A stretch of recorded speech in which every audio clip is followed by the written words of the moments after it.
Thank you everybody for being here. The whole purpose of being here is to kind of share some information with you today so that you can make a more informed decision on how you want to run your business.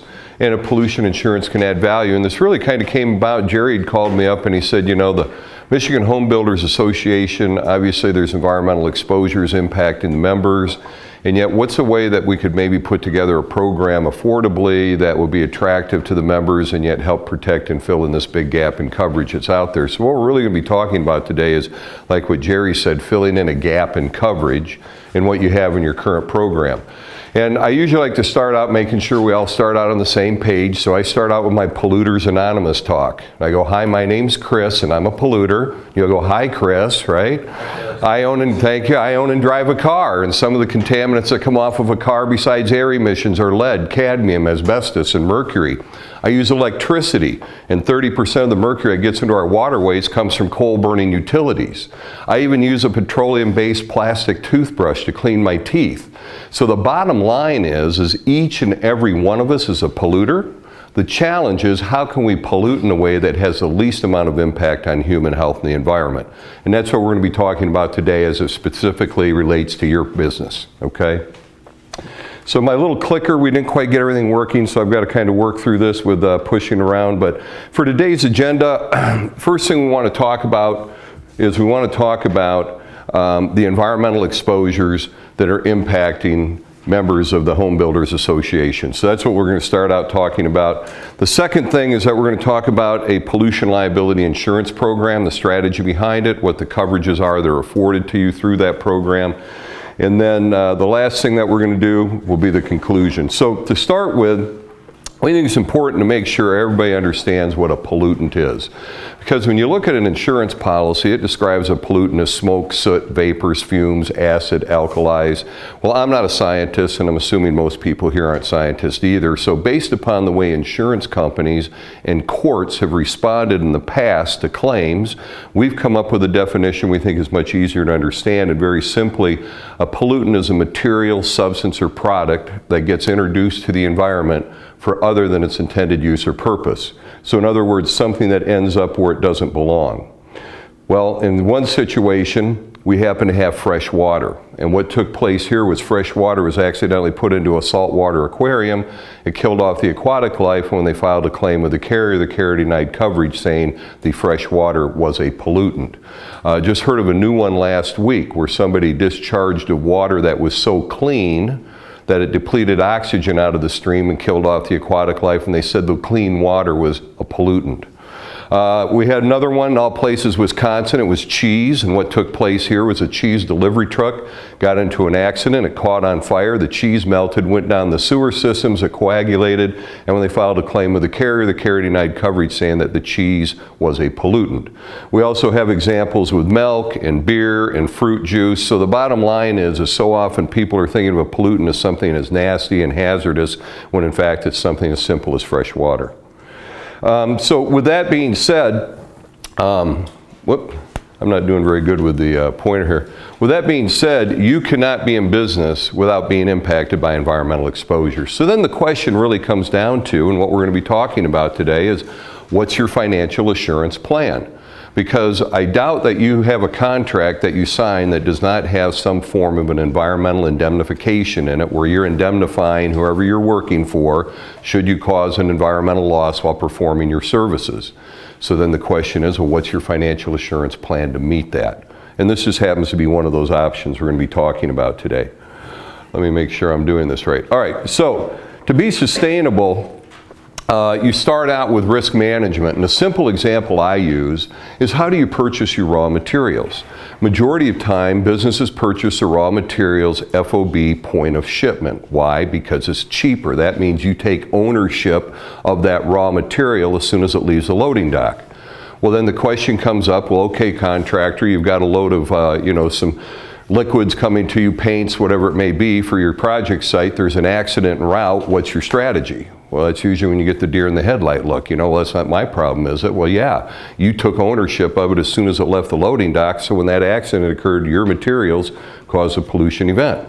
So we have 4 ways to deal with that. First and foremost, stop by at an FOB point of shipment, by an FOB point of delivery, so you take ownership when your product's delivered and offloaded. Number 2, working with your team member, the attorney, have them draw up a contract that transfers that liability to the transporter till your product's delivered and offloaded. Number 3, only deal with transporters who carry transportation pollution liability coverage. Or number 4, you can purchase a policy that covers you while third parties are transporting your goods. What would you like to do? And that's the whole purpose of risk management and environmentally working with businesses, is to make you aware of what options are available and make you aware of the different types of items that are impacting your business. And once you have that information, then you're able to make a more informed decision on how you want to run your business. So, what I want to do is I want to talk about now, we're going to go through 3 or 4 slides, and what we're going to discuss is we're going to just discuss some of the basic environmental exposures that impact contractors in the particular business that you're in.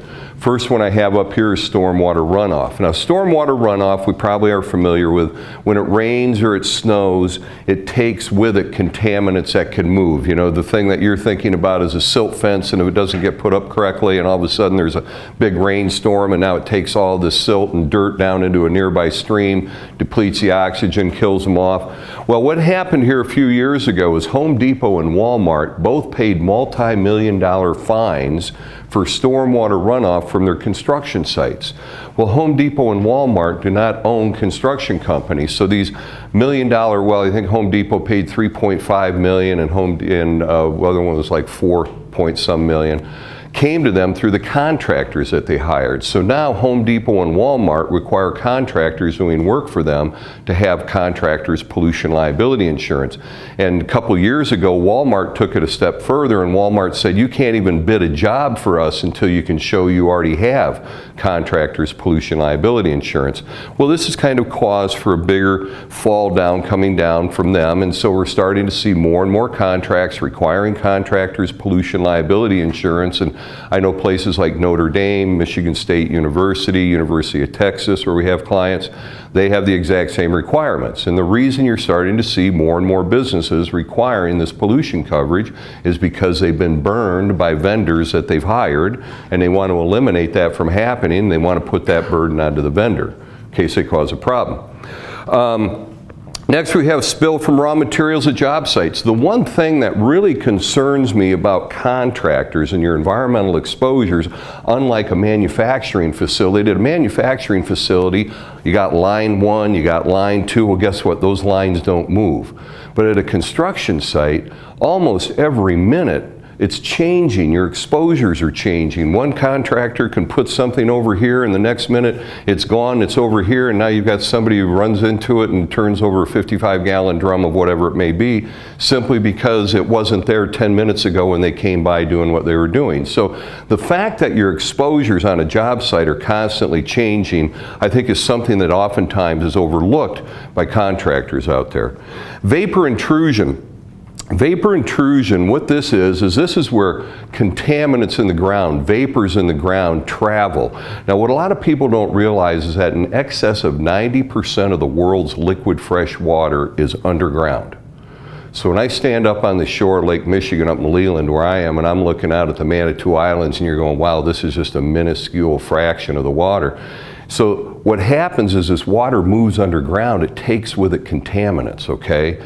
And what happens is these contaminants come up against the wall like the foundation of a building, and what they do is they find the course of least resistance to get in, which may be where utilities come in or cracks in the foundation, and then those contaminants get in the building and they're causing sick building syndrome. And the contractors that we're seeing being brought into these lawsuits are the contractors that can impact a building's foundation. So electrical contractors, plumbing contractors, if they don't seal around that correctly and they allow for these contaminants to come in, it causes a problem in the building. ASTM, which is our society that came up with phase 1, phase 2 site assessments on properties, a few years back came up with ASTM 2600, which just deals with vapor intrusion because of how huge of a problem this happens to be. Traverse City is a simple example. Most of downtown Traverse City is contaminated, and that's because of vapors that are there from old factories and things that have gone on. And it used to be when you're in the city, they would go, well, geez, if you're in the city, you got groundwater contamination, don't worry about it because we have city water and sewer, it's not really going to cause a problem.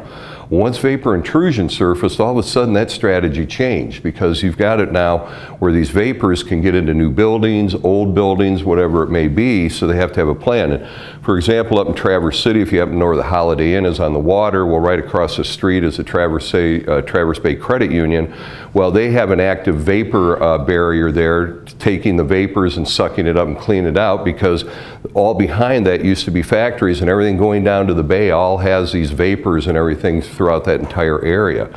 They built a new hotel up there a few years ago, Hotel Indigo, and they were shut down for about 10 months while they dealt with some contamination they came across on the job site, and it caused all kinds of problems for them, interruption in their business, delay in getting the receivables coming in. So vapor intrusion is a very big, very real issue out there.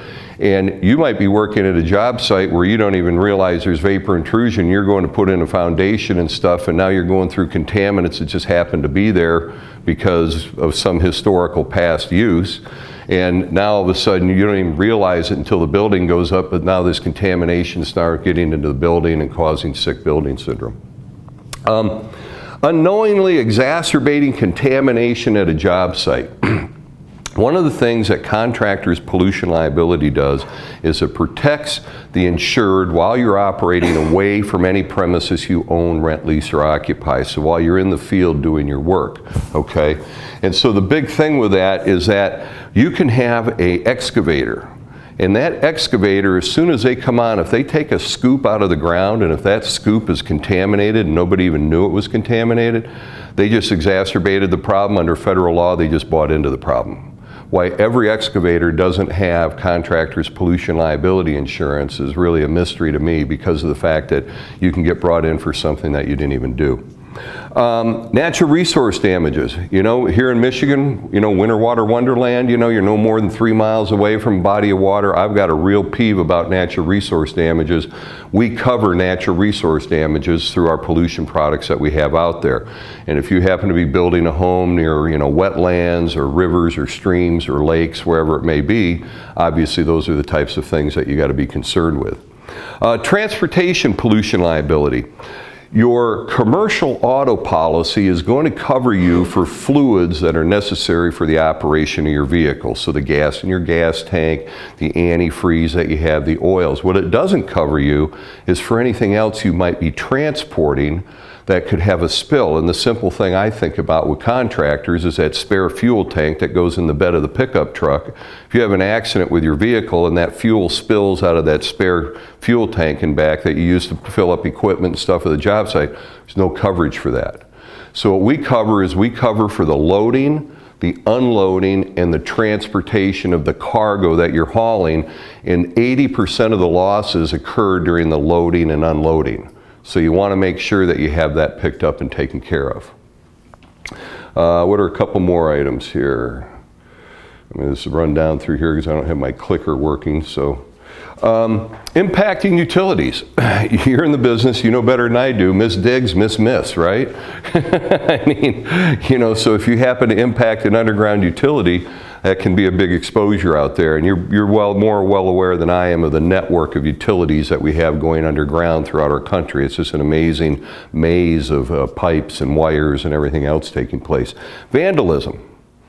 Very simple thing here. If vandals come onto one of your job sites and they cause an environmental loss, ultimately the property owner is ultimately responsible for the environmental condition of their property, regardless of who caused the contamination.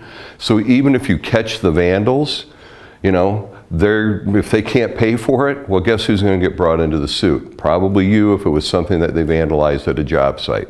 So you got to be cognizant of that. The one thing that I think about a lot of times also, and I didn't put it in here, but it just kind of clicked into my mind, is a dumpster security program. You ever have it where you dump off a dumpster on Friday and it's empty, so that when you show up on Monday you can start filling it up, and guess what happened over the weekend? You know, I got TVs and sofas and refrigerators because the whole neighborhood decided that they're going to dispose of what they needed to in there. Well, if you don't know where it came from and it's in your dumpster contract that you have with the company that handles your waste for you, it's your responsibility. So we think you should have those under a security program so that the people are only authorized to get into them who can get into them. Legionnaires disease.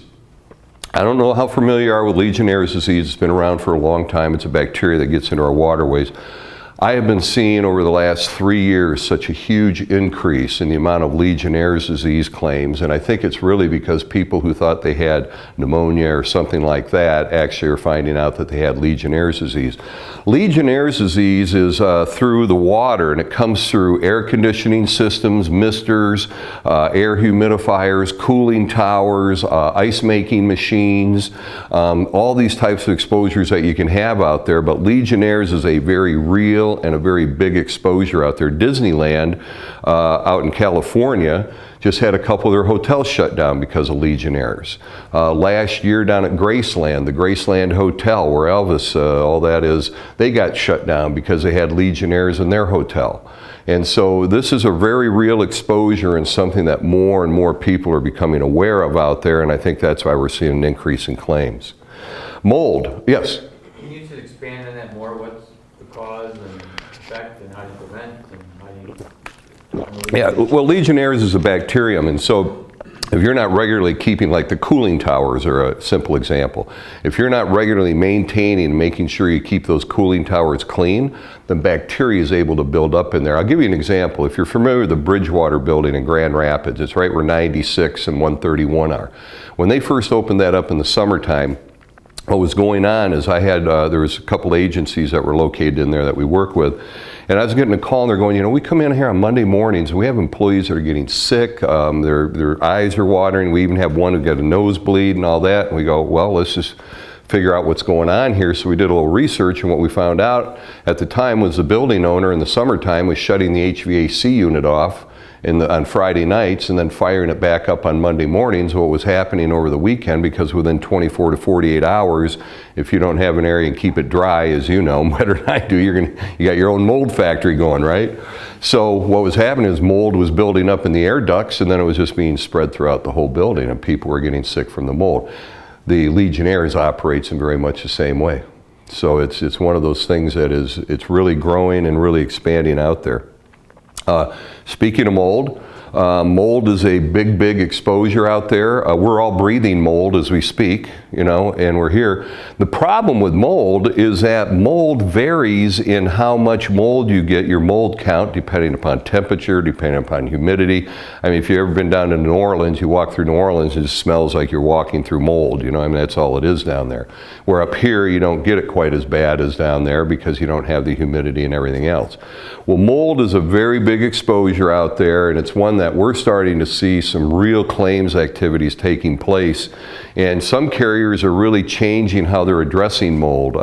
For example, with hotels, some of them are now doing a per room deductible on the insurance, because when you get a mold in a hotel, a lot of times it spreads to a big area in the hotel and can cover a lot of problems out there.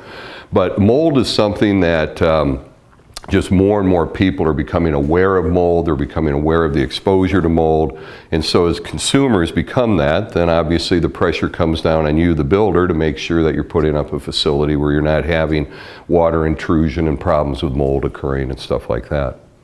Asbestos, you know, a lot of people think, geez, asbestos, you know, is not around anymore. No, the United States is still the #1 importer of asbestos. We're not mining asbestos anymore, but asbestos products are still being used. I mean, brake pads, it's amazing the amount that's out there. Well, in your business, especially if you're going in on some remodeling or something, you can have asbestos issues that you need to take care of, and you need to make sure you're aware of what to look for when you have an asbestos exposure, like wrapping of pipes and things like that. Or the other thing that has occurred is that it used to be back in the late 80s when I first got in the environmental business, it was when you had asbestos, it was, well, let's abate it, let's take it out and everything, and let's get it out of here. Well, then they realized, wow, when we do that, we really have a lot of fibers, and so maybe what we should do is encapsulate it and then manage it in place. So that's more of the exposure you're going to come across today. And if you happen to be working in an area and they happen to have some of this piping and you disturb the piping, and all of a sudden you exacerbated the problem, well, you can be held responsible to have to take care of that, okay? Blending, transport use of asphalt, cement, there's all of these different types of items that you're taking out there. One of the bigger claims that we saw a few years ago happened to deal with asphalt, and what it was the owner of the construction company, they're a road builder, was going down to the job site, and all of a sudden it got 10 miles away and traffic was backed up, and he's going, oh, this can't be a good sign. Well, what happened was a piece of construction equipment got too close to a liquid tanker full of liquid asphalt, tore a hole in the side when it went down. About 10,000 gallons of liquid asphalt came out, and it formed what was a very interesting tar ball.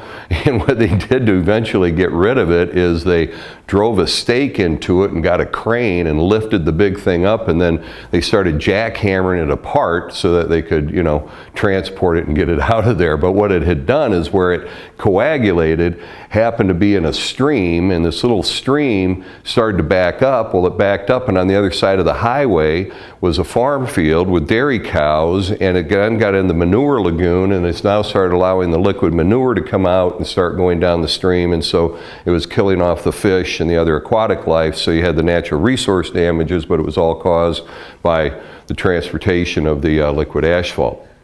What about releases from equipment at the job site? One of the things they've done in the oil and gas industry is that when you have an oil and gas business where they're out drilling new wells and stuff like that, they now have to put down rubber padding to capture anything where they park the equipment, so that if anything leaks or spills from the equipment, it's not going to go into the ground. Well, it's the same thing at a job site. You have all kinds of equipment stored on site. You have all types of things that can cause for releases. Now, maybe nothing that's large or small, but just something that happens to occur. Hey, Mark, come on in. Our other speaker, why don't you come on up and you can just kick in when you, I hit on something that, this is Mark Delisle. Mark's with Delisle and Associates, who I've worked with for years and years and years. And Delisle, and why don't you give us a quick little. Doing this type of work for, I guess, going on 30 years now. Some of you I've worked with over the years. I started right out of college. I started a business back when I graduated from Ferris, and been doing that ever since. So it's been a good business. We serve industry. We've actually, my company's been in, worked in 39 of the different states, as well as 7 different countries. Have some big clients, small clients, and everything in between. We work in the field of industrial hygiene, so OSHA type work, asbestos, lead, hexavalent chrome, noise, mold, you name it. Vapor intrusion, we were talking about vapor intrusion. And then we have geologists on staff also, to where we're working with underground storage tanks or other types of environmental impairment to the soils or groundwater. And that is also where we get into vapor intrusion issues. We've put in vapor intrusion systems and so on, and done groundwater cleanup of all different sizes, from small one-time spills to, we've got one project that was here in town. It's a public information, or I wouldn't mention it. It's from Aeromotive, when it used to be in town, where the plume was about 1.5 miles long. And we spent about 15 years cleaning that up, and this ended up costing about $8 million to do it. And speaking of insurance, they had 2 insurance policies. There's been different ownerships over all these years, and there were 2 insurance policies that took a good chunk of that away. Actually, there ended up being 3 insurance policies. One of them was the state of Michigan's MUSTFA fund. So that paid for part of it, and it was very interesting project. So he's a technical guy. If you can't figure that out. And so Mark is here just to help me and kind of team up and put his thoughts out on different things that we have. We're just kind of finishing up on releases from equipment stored at job site, but Mark made a comment on that cleanup that they had with the plume. A lot of people don't think about this, but when they do a phase 1 site assessment, they do a minimum of a 2-mile radius search to see who your neighbors are within 2 miles of that subject property, to see if maybe they've had environmental problems in the past and can that contamination be coming onto this property. So if you happen to go out and buy some land that you think's out in the middle of nowhere without any problem at all because you're going to put up a subdivision, you want to make sure that you do a good job of testing to make sure you don't have problems like that with a plume expanding out. And you know, Wolverine Worldwide up in Rockford, they got that going on up there. I mean, I can list off other places, and that whole thing is right going through several subdivisions and communities and contaminating the water wells and all that type of stuff. So it's a common thing out there. Yeah, this aeromotive spill, the very first time, do we have anybody here from the county health department? Connie Leather Cousins? Yes, I didn't work with her, but Yeah, well, name is familiar, yeah. The very first door that Connie and I went and knocked on to tell this homeowner that their well was contaminated. We got the results back. She opens up the door and she's 7 months pregnant. And Connie and I looked at each other and we just wanted to start running because we thought, oh my gosh, how are we going to explain this to her? And we did, and she was very calm and we were very honest. We took her off the well water immediately and had her hooked up to city water, you know, within less than a week and so on. It can be very unnerving when you know you have contaminated multiple wells, and it ended up being about 40 homes that we hooked up to city water almost immediately. The contaminant was trichlor and tetrachloroethylene, which is a common cleaning solvent that's been used forever. It actually was used as an anesthesia for women in labor initially. And then they spilled it on the floor and said, hey, it cleans good, Lord. But that actually helped ease her concerns about it. Yeah, you can contaminate wells way in different areas. We found another guy that used to work at GM, and he'd bring home some tetrachloroethylene and had a 30-gallon drum in his garage, and he commonly cleaned his parts there because we found secondary contamination sources. It's just absolutely everything that could be weird about this site was found. All right, so continuing on, what we're talking about here, Mark, is just going over environmental exposures that can impact home builders. So the top one we have here is sick building syndrome. Now, sick building syndrome, what happens here is you get vapors, like we're talking about with vapor intrusion, or you can get air emissions coming in, or the common thing that I see is somebody has a building, they have a new tenant that comes in, and they're going to come into this room, and what they do is they're going to put a reception area up there and the cafeteria over here, and then offices back here in a conference room, and they never call up the HVAC contractor to redial in the air, and they're not getting good air makeup in there, and people are getting sick from not having good quality air makeup in there. That's just a very simple example, but you know, you heard of lumber liquidators where they had their flooring, and that flooring was giving off gases and people inside was sick for that. About the Chinese drywall that you have, you know, that came over. I mean, we can go down China's list of liabilities that they've sent over. It's pretty huge. But sick building syndrome is something that's really big out there, and what happens sometimes too is that as we're making our move trying to work with more friendly, or as they call greener building materials, what we find out sometimes down the road is that green building material isn't necessarily that green of a building material, and it can give off some gases, or it can cause for other types of environmental things to occur that we haven't necessarily thought about. That gas he's referencing is called formaldehyde. It's a flashing agent for the adhesives and press board and other types of the fabrics in these chairs, the carpet, the draperies, and 20% of the population is hypersensitive to formaldehyde. I thought, when I first learned of that, hypersensitive, that sounds pretty sissy-like. There's a real professional talking for you. But I ended up doing, actually, personally, a air sampling job out of Nazareth College, and it was a home that he built himself. The person who did all the rock wall work out there, he built himself a home. And in order to insulate that rock, he used UFFI, urea formaldehyde foam insulation.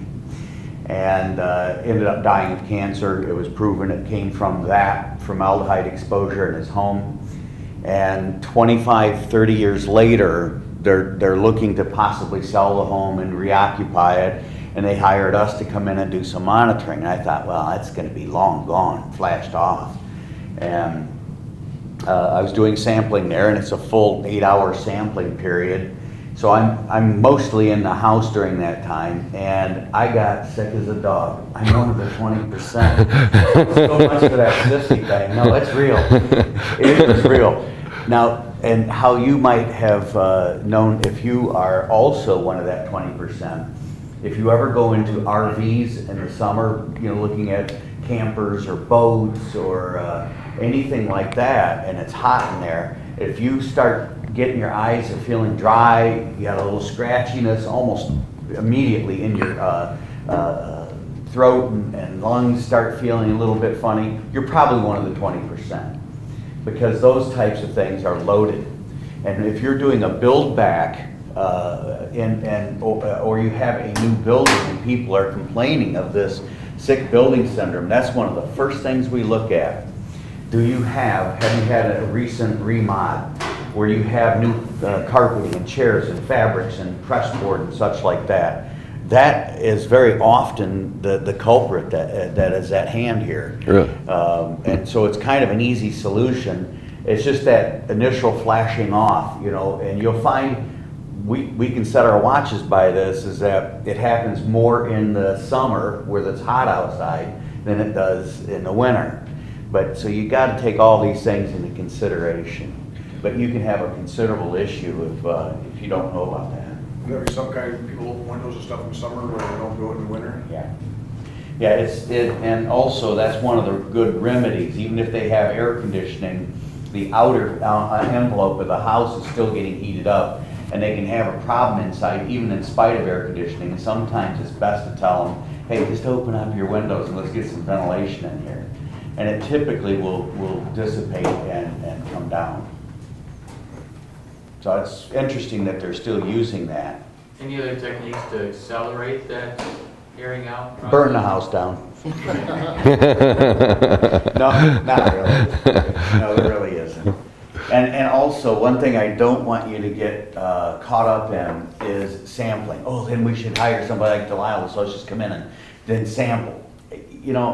Yeah, we can do that, but it really, unless you have somebody that is really allergic to it and you need to know the levels, it's best just to go straight to the remedy, which is going to be ventilation and like that. Don't get caught up in this sampling and sampling and sampling. That just, you end up spending a lot of money when you can probably cut to the chase here and start getting it remediated by simple ventilation.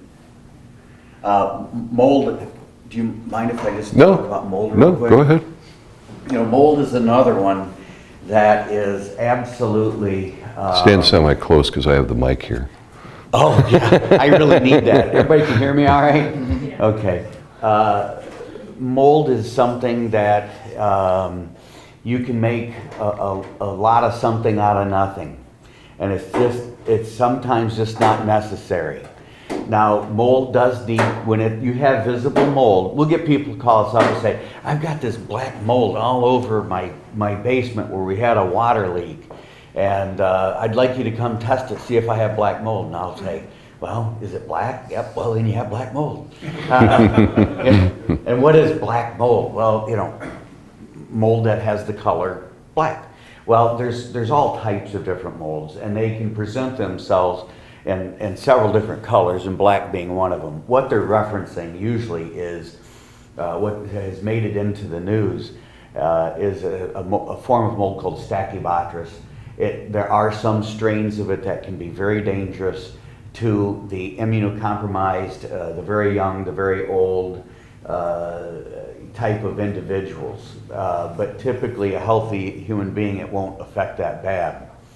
There's exceptions to that. There's one notable case. We did work for Ted Nugent in his house, and his wife literally got deathly ill. She almost died. She went down to Texas to be treated and refused to ever come back to the Michigan house that made her ill. And Ted hired us to try to figure out how to fix it. And quite frankly, the house was built at a slope down. So anytime it rained, it filled up with water, and you can't fix that. We told him to tear the house down, and he did. But she got deathly ill, so you can get, but it's just not that often. You can get ill feelings when you have an over mold exposure. And if you do have mold, you are well served to hire somebody who knows what they're doing to remove the mold. If it's visible mold there, to remove it and get it out of the structure. But here again, sampling is something that can be helpful. But the first thing you always have to do, and any good mold remediation contractor will tell you this, is you have to fix the problem first, and that is the water intrusion issue. If there's moisture getting into the structure, you're never going to stop the mold from coming. It's always going to be there. And you've heard about all this with the hurricane going through there, people saying their house is full of mold. Well, until the water intrusion is done, and that's an extreme circumstance, but a gutter that's not working properly, any number of water intrusion issues is the cause has to be fixed first. Because what you need to make mold grow is just a couple of things. The mold spores, which you're never ever going to get rid of. They're in the environment everywhere. You need to have a food source. As you mold remediation people from Service Master and so on know, mold will eat darn near anything. It can live on just about anything. Paint, it really seeks out cellulose, which is paper or wood fibers. Well, you can't get rid of that in your house. It likes dark and warmth. Well, we can't always have everything exposed to light and cold. And it needs moisture. Moisture is the only thing you can control. Once you control that, hire somebody to get the mold out, and then you'll have the situation well under control. But don't go crazy sampling. It just isn't necessary in most cases. It is good to have a before and after sample, before the cleaning and after the cleaning or abatement of it, to just give you some comfort that it's been taken care of. Sorry, I just wanted to cover. No, that's what we're here for. Yeah. The next thing we have is CCA treated lumber. This is your chromate copper arsenate. Excuse me, I knew I'd get it correctly. CCA treated lumber, this is the lumber that the lumber industry voluntarily took off the marketplace because they realized that the chrome and the arsenic were leaching out. And that's why you see all these playgrounds that were made out of wood, and now the playgrounds are made out of other materials. Well, the big thing here that we like to point out is that it's going to be about 20 years to cycle through this CCA treated lumber. So if you're doing a remodel job and you've got CCA treated lumber that you're dealing with, make sure that you get it disposed of properly. Don't just go to a construction demolition landfill. You certainly don't want it to go to some municipal chipping place where they're going to grind it up and turn it into mulch, because now you've just increased the expansion of the problem that's out there. But CCA treated lumber is just something that you get impacted by. Next we have the Renovation, Repair, and Painting Rule, the RRP rule. This is for renovation contractors that can work on pre-78 facilities, and the reason 78 is because that's when lead paint was supposed to be taken off the marketplace, but people I talked to have said that the paint industry burned through the inventory they had, so it was probably a year or two later, so 79 or 80 is probably more realistic. But what this impacts are contractors that can impact lead paint where you can have a childlike exposure. And the childlike exposure is a child who's 6 years or younger that can be there for 3 hours a day, 2 days a week. So what are we talking about? Well, you got homes, you got condominiums, apartments, schools, hospitals, daycare facilities, and it impacts contractors who can impact the lead paint. So roofing contractors, siding contractors, doors, windows, electrical, plumbing. Now there's nothing in there that states that you need to have contractors' pollution liability coverage. It's just a system to make sure that you have people properly trained in being able to manage and take care of that lead. Now Sears, about a year ago, paid about a $700,000 fine because Sears was hiring contractors that were not RRP trained to go in and put in, new windows and things like that in a remodel project. So you want to make sure that if you're doing a remodel work or you're hiring contractors doing remodeling work that can impact the lead paint, that they've got the RRP training. Because if you don't, you're just opening yourself up to some liabilities out there. Mobile storage tanks at job sites and truck beds. We were talking about this again, vandalism. If you got these storage, above ground storage tank at a job site, what happens if vandals come along and cause a problem? Or what we often see is we'll see where they'll come out and they just put an above ground storage tank on site and they don't shore it up. And then what happens, it rains and the ground gets a little soft underneath and the tank tips and all of a sudden you got whatever you had in that above ground storage tank going. I've got a great story I got to tell you about this. I knew he was going to have a bunch of these. The Terramotive project, the plume was all the way down Market Street, if anybody's familiar with all the greenhouses and all like that. And, that's all peat moss and muck and like that. And we have got, dozens of, as required by the DNR, dozens of various monitoring wells.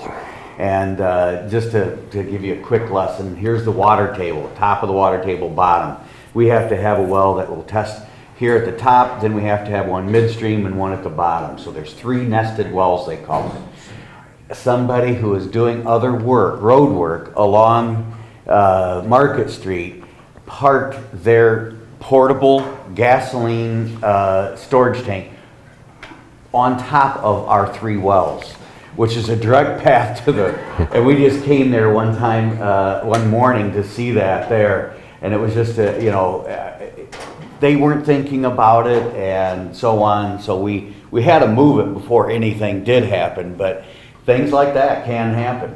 And if it were to have had a release out of that storage tank, it would have gone directly into the groundwater, and talk about it, making the problem much worse than it otherwise could be. That was just a classic little example there of placing those in the wrong place. It wasn't malicious, but it can happen. Use of landscaping chemicals, herbicides, pesticides. Again, when you're building a house, you get done, landscapers come in. What happens if it rains and takes it with it, stormwater runoff, whatever it may be that can take it. Language barrier. Oh, I'm sorry. How does that affect like farmers that are constantly putting stuff on the fields and stuff like that, post lawns and that? Yeah, well, go ahead. Did anybody hear about the crop duster that just crashed here recently? Young man, 25 years old, crashed his crop duster. He crashed it with a plane load full of, it's a small crop duster plane, full of a specific type of herbicide or pesticide, pesticide that absolutely cannot be used on soybeans, and he crashed in a soybean field.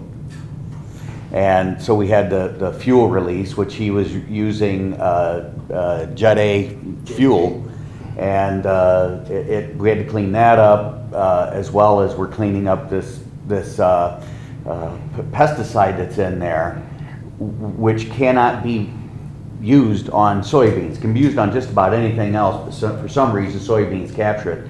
And so the farmer is trying to help deal with this too. It's not his fault or problem, but still we're trying to work through that. The problem is the level that the state says they want us to get down to can't scientifically be done. There's no lab in the country that does it. So we're kind of working with them now to figure out, well, how are we going to clean it up to the levels you want? Here, we'll give it to you, you figure it out. So yeah, farmers can get involved in these kinds of incidences. It's a very big exposure for farmers actually in that area. I mean, you know about the red tide down the Gulf of Mexico. Well, what that is you got the Mississippi River, which is, I don't know, 2,500 miles long, and for 2,500 miles, it's all getting flushed into the Mississippi, so that when it goes out into the Gulf of Mexico, it's causing the red tide out there. It's a mix of all the stormwater runoff and other things, but it's a big exposure for agriculture. As a matter of fact, we're just working right now with the Michigan Agricultural Environmental Assurance Program to put together a pollution program for agriculture, because it's an area that's pretty underutilized out there. The next one, language barrier. If you've got clients that hire foreign employees, the one situation that comes to my mind happened at Tyson Foods. They had an English speaking but not English reading employee. They mixed together some cleaning compounds. They had to totally evacuate one of their processing plants. About 50 employees got sent to the hospital, and it cost Tyson's, I can't remember how many millions of dollars. But again, if you've got contractors that are hiring foreign employees, if those foreign employees happen to do something wrong, grab the wrong chemical, the one that we hear about is maybe times where they're using acid for acid etchings, and they grab the acid and they're putting it on something else, which causes an even bigger problem that goes on out there. So if you've got, getting foreign employees. I got another one. We had a very large asbestos abatement project going on over in Holland, and the abatement contractor that was hired, because you know how good the economy is and there's so much going on, there's not as many workers available. So they were pulling out of the labor pool in Indianapolis for asbestos abatement workers. Now these folks, none of them were English speaking, and they did not understand even the very basics of English. And consequently, they were supposed to always have at least a couple of supervisors, and there's 10, 15 of the workers, a couple of supervisors that understood, that were bilingual, that could help out with things. And unfortunately, there were a number of days we didn't have it, and we were supervising and administrating the work, but we worked for, as well as the abatement contractor, a construction management company. And we kept stopping the work because these folks did not understand what they needed to be, what they were being told that was directly affecting safety and health. They were working without fall harnesses, and they're on top of a suspended ceiling, cutting it loose. So they're sitting on top of it, and they're cutting loose the hangers that they're sitting on, and they weren't even, their fall protection was on the ground. We did a 10-minute video walking through there that looked like National Lampoon's How Not to Do a Construction Project. It was just, there was a 12-pound crowbar sitting on top of a 15-foot A-frame ladder, and the guy's moving it, doesn't have his hard hat on, it's sitting over there, and it's just like, oh my gosh. I mean, it looked like we staged this video. It was so bad. But we kept, finally, we fired the abatement contractor, but it puts the construction management people into a precarious position. If they have a time schedule, and the abatement, asbestos abatement, typically affects the rest of the schedule. Everything else comes after that, all the build back and all like that, the electrical work, the rough ends, all that comes after we're done. So if that gets behind schedule, you're really, mucking up everything. So what we tried to do is work as best as we could with these people, and it just couldn't be done. And the construction management company, wringing their hands, we finally agreed and said, we need to get them off here, because one death could have done more than set the project back a few weeks. So you have to, this bilingual thing is a very real and serious problem. If you cannot communicate, both sometimes in writing, as Chris said, or verbally even, if you can't communicate the safety and health concerns on a job site. Does that mean we gotta learn how to speak Spanish or what? Yeah, Maybe not during our lifetime. yeah. I'm not sure how, what the solution is to that. So, Well, there is Google Translator on your phone, it helps a little bit, but not day in and day out. yeah, it's hard to pull out your phone and say, you are about to have a crowbar fall on your head and kill you. You know? There's some time-sensitive stuff. Yes. There's a large builder in Columbus, Ohio that I interviewed with about 12 years ago. And they have a 1 to 15 ratio of supervisors to that. But everything that they do in order to prevent this safety problems are pictures, like we're talking. They have Oh. volumes and like a procedure, picture of a person on this with their hat, with their goggles, with their, it's all. They can't talk in language, they call it a pointy speaky. That's a great idea. That's it. Yeah. It's like, if you Did everybody hear that? You're fired. Did everybody hear that back there all right? Okay. That's interesting. Thank you That for would sharing. change to the MSDS to SDS, more pictures. Right, more- exactly. Yeah. That's right. That too. The right to understand, not the right to know, Right. is what they call it, yeah. The next thing we have is a completed operations exposure. So you complete your work and all of a sudden it's found out that maybe vapor intrusion's a problem because it's getting in because the electrical contractor didn't happen to seal around there correctly. It can be a variety of other things that when your job's over, all of a sudden it's found, like, you know, you put in your liquid lumbridators wood flooring and all of a sudden people are getting sick in there because of the wood flooring. So completed operations is another exposure that you happen to have from an environmental standpoint. So, kind of the point being is that businesses utilizing environmental indemnifications must have a financial assurance plan. I mean, if you're signing on saying that we're going to indemnify you for environmental losses, what is your financial assurance plan to make sure that that takes place?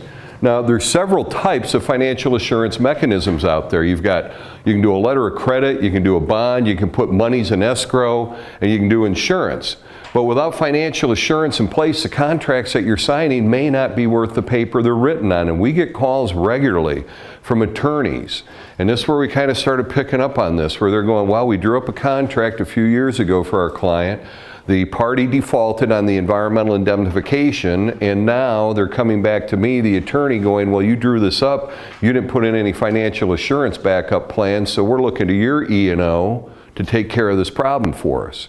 So it's one of those things that, you know, it's really becoming very common out there, and as a matter of fact, government financial assurance has been around for decades, okay? For example, asbestos and lead abatement contractors in the late 80s, when I got started as a retail insurance agent, that was 100% of what we were writing, because asbestos and lead abatement contractors have to have pollution insurance in order to do their work.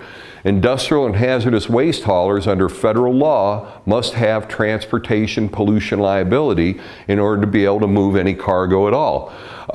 Disposal and recycling facilities must have pollution liability insurance in place so that when they go through their closure, post-closure process, they have monies there to take care of that. And owners of regulated underground storage tanks cannot put any oil in an underground storage tank unless they can evidence financial assurance. So really, it's just been the private sector who's been slow to come around to making sure that you have financial assurance in place to back up that environmental indemnification that's being put into the contract.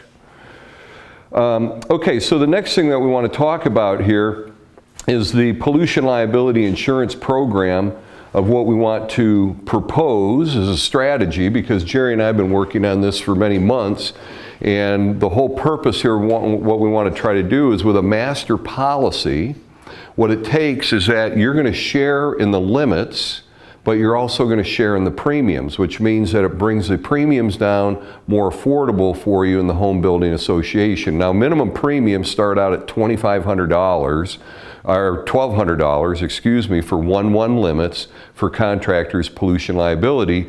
And our experience in working is we thought that might be a little high for home builders to want to spend. So with the master policy where you share the limits, you share the premiums, we're looking at it's going to be much more affordable than that to be able to put it together. Now, if there's businesses or members who do not want to be part of the master policy, we can still go out and do standalone. But the idea here is that we'll group you together, put you together under the Home Builders Association program, and then that way you're going to share. And so what Jerry's really trying to accomplish through doing these seminars is to find out interest level of those who feel that this can add value to your business model by having the contractor's pollution liability insurance as part of it. Now, the one thing that I like to point out is we do not recommend that you purchase these limited pollution policies that some of your standard markets offer, because it's really an oxymoron. The limited pollution coverage is really limiting the insurance carrier's exposure to pay for a pollution loss. And these limits are usually substandard, like $25,000, $50,000, something like that, because it's a lot easier for these insurance companies to write a check for 50 grand and hand it over and go, hey, Your Honor, we paid up our policy limit on this, than to actually, you know, put up what they really should. Plus, you usually have a very limited window of opportunity to discover it. Most carriers, you have 72 hours from commencement, and you have to identify when commencement took place in order for there to be coverage. And then you have to report it within usually 48 to 72 hours from commencement to the carrier. So if you don't meet either one of those criteria, guess what? You don't have any coverage there. So we're not talking about these limited pollution policies. What we're talking about is contractors' pollution liability. Let me just get down to the... We're talking about contractors' pollution liability, but on a master policy where, again, you're going to share the policy limits, you're going to share in the premium payments, and it allows you to get coverage at a more affordable, more reduced price. And that's really the strategy behind the program of a master policy. And then what was the, kind of having trouble, designed to fill, oh yeah, we're designed to fill in gaps in the standard property and casualty policy. As a matter of fact, as Jerry started out mentioning, the general liability exclusion, the pollution liability exclusion in the general liability policy is the biggest exclusion there is in the general liability policy. It's several pages long. Yes? Chris, do you know what approximate deductibles would be on this? Deductibles vary, but anywhere from $5,000. We haven't really determined what a final deductible will be. We're just still trying to gather an interest level and see who wants to participate. And then what we'll do is we'll put together several options. So the minimum deductible will be like $5 grand. So we'll probably put together $5,000, $10,000, $15,000 options, but the group will need to go with it as a whole in the end on that process. Okay.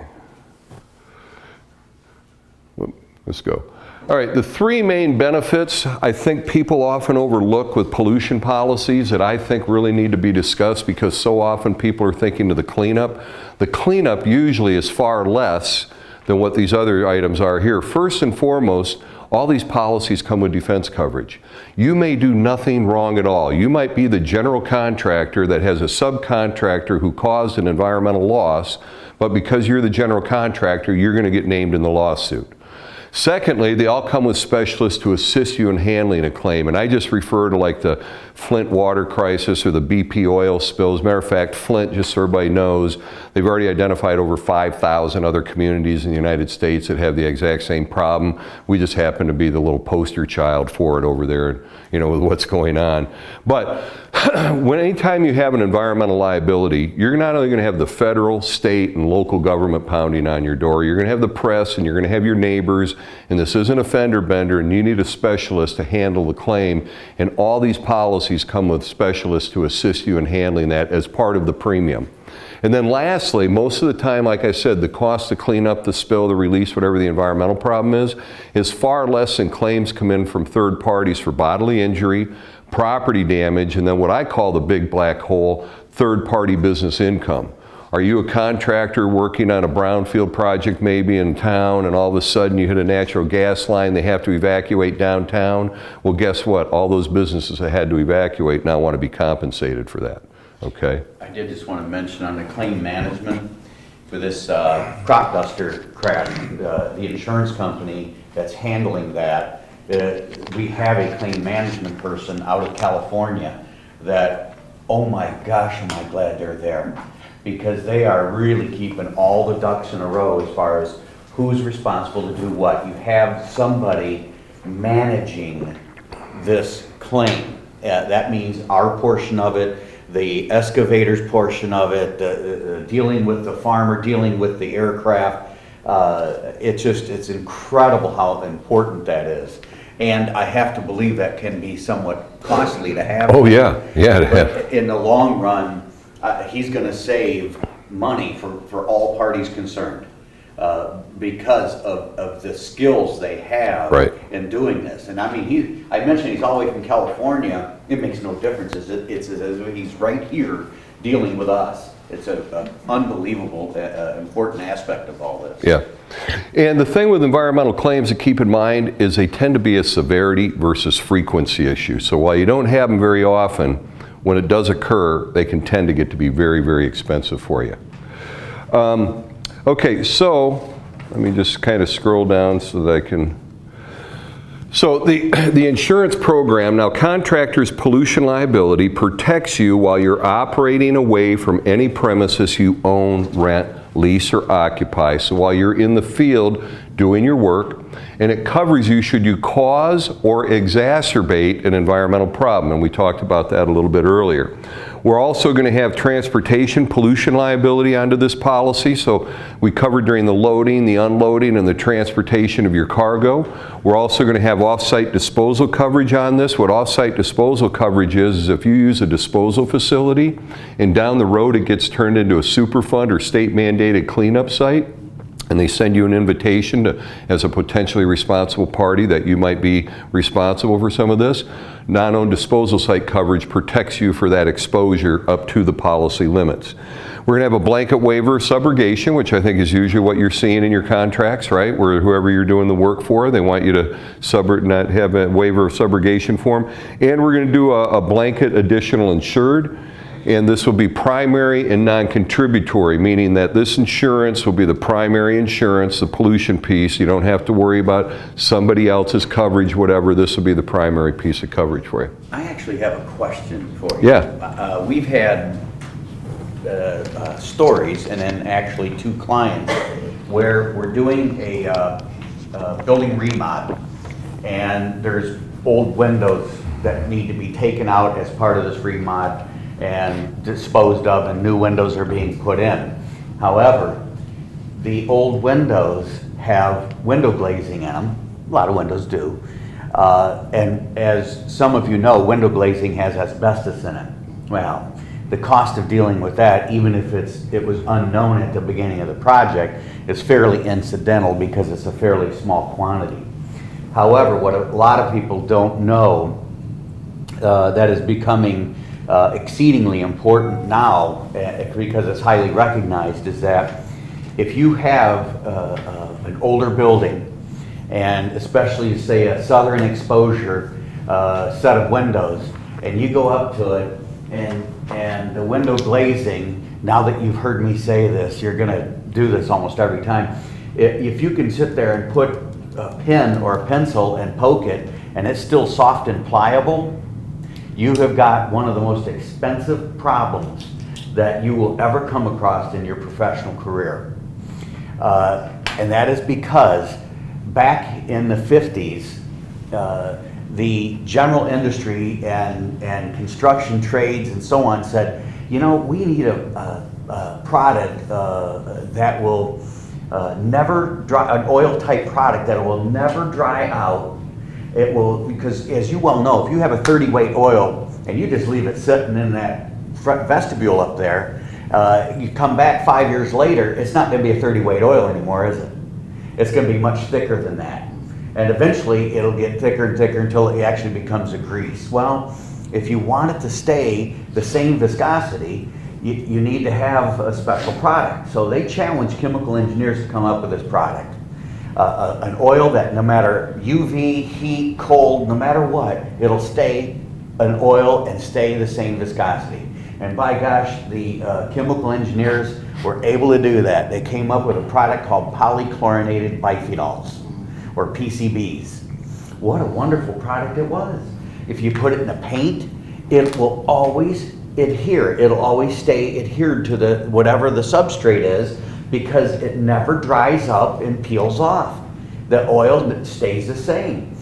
They also put it in this window glazing. What a great idea. You're mixing it with the clay and the other types of compound that makes up a window glazing as far as the dry part, but the part that makes it soft and pliable and will stay soft and pliable forever, they added PCBs. And these PCBs, it's called, in our term, it's called screaming hot. These things are loaded with PCBs, to the point at which there's a school district in Michigan, and there was a contractor. The school district had windows that they had replaced. The contractor took them to the landfill.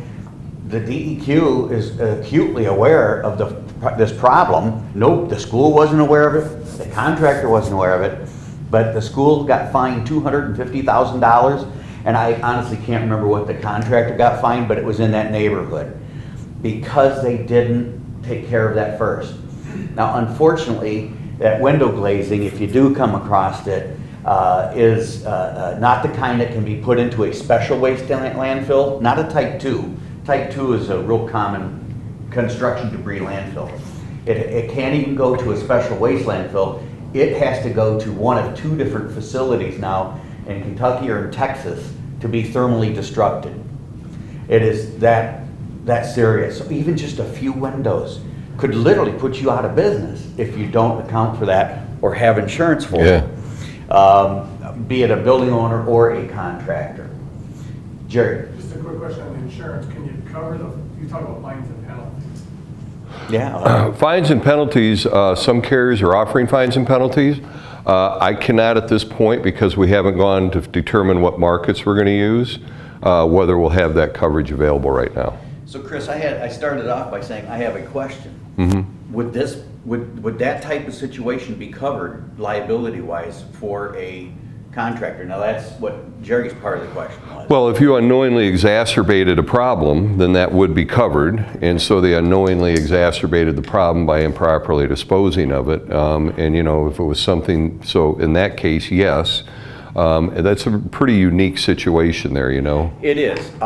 We have dealt with 6 building projects this year so far, dealing with those windows. It's the first time I've heard about it, so for me it's interesting. It's just now, okay, and last year we had 2, all right? But it's growing as far as the awareness level. That's why I'm thrilled to share something like that with you folks. And I will tell you that I said you can use a pen or pencil to poke it, don't use your finger. This is nasty, nasty stuff, these PCBs. You can take a half a cup of PCBs, go pour it on the ground out there, and come back 10,000 years later, it'll be the same concentration. They just never go away. They do not break down. Those chemists made the perfect oil. And unfortunately, it kills you. All right, just want to give you a couple of examples here so you have an understanding of how some of these pollution products work. Here's one where an excavation grading contractor unknowingly spread petroleum contaminated soil across the site of a fill operations at a residential home. The contractor is named in the lawsuit for exacerbating the extent of contamination because it was contaminated soil. I kind of mentioned this earlier. They got removed from a lawsuit, but they had to spend $90,000 in defense in order to do that. Pollution policies, we talked about, defense is the #1 benefit we feel that you get from that. Here, a septic contractor and general contractor were subject to defense costs exceeding $75,000 in additional to the property damage and bodily injury claims exceeded $1 million. During sewage installation, the septic contractor improperly tied in the piping that caused the sewage to migrate into underlying water and contaminate residential wells. Again, we can cover that exposure with the contractor's pollution liability insurance policy. Here, when putting in a foundation, a concrete contractor ruptured an unmarked natural gas line, had to pay for cleanup costs which exceeded $100,000. Again, we can cover that with the pollution policy. Here, an excavation contractor was preparing a site for a new residential home. During the weekend, heavy rains caused the site containment barriers to fail, allowing fill material to flow into a nearby stream. Cost to remediate the stream, the natural resource damages was $200,000. We can cover that with a contractor's pollution liability insurance policy. So really, what it comes down to, the question you need to ask yourself is this.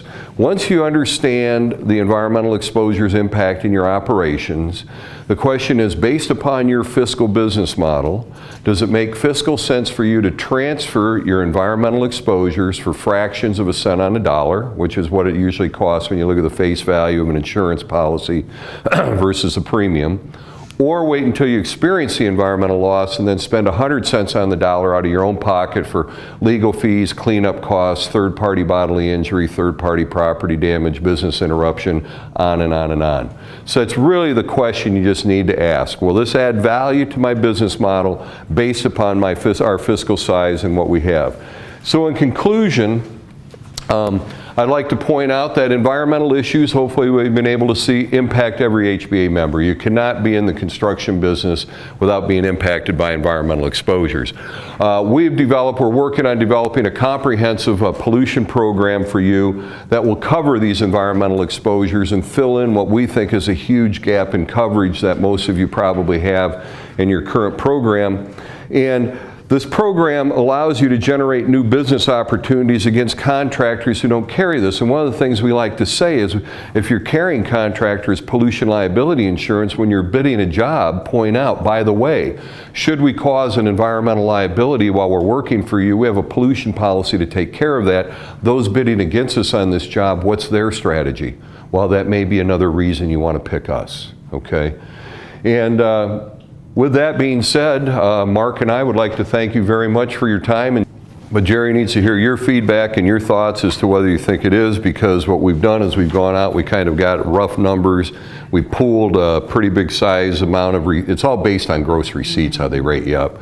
So we've got a pretty big pool out there. So again, Jerry's just trying to hear from you, your interest level that you have, and what's going on. And the one thing I guess too is Jerry had mentioned, I forgot to bring it up, but site pollution coverage. Site pollution coverage, a lot of contractors can have an exposure. We're back at your shop, your parking equipment, maybe you do maintenance work there, you might have all waste oils there, or maybe batteries and fresh oil and fuels. In site pollution coverage, the difference between contractors' pollution, as we pointed out, covers you while you're operating away from any premises you own, rent, lease, or occupy. Site pollution coverage protects you for premises you own, rent, lease, or occupy. Like we use this for municipalities. And like municipalities, we can put their wastewater treatment plant on there. We can put their sewer lines on there. We can put on different buildings that they might have, garages, certain areas like that. Traverse City, for example, when we first started working with Traverse City to put their pollution coverage in place, they had one property they wanted to put it on. They now have over 85 locations that they have insured on their pollution policy because they just kind of realized what was going on. I didn't spend a lot of time on that because, you know, the master policy is what we're looking at, but we do have the capabilities if you as an individual business want to have the site pollution coverage to protect you for items that you're storing at your site. And we also protect you too if third parties have contamination that comes onto your property with site pollution policies. We can cover that. So maybe take a look at who your neighbors are, and you have a neighbor that maybe you're concerned that they might have some contamination come onto your property, we can cover that with a site pollution too.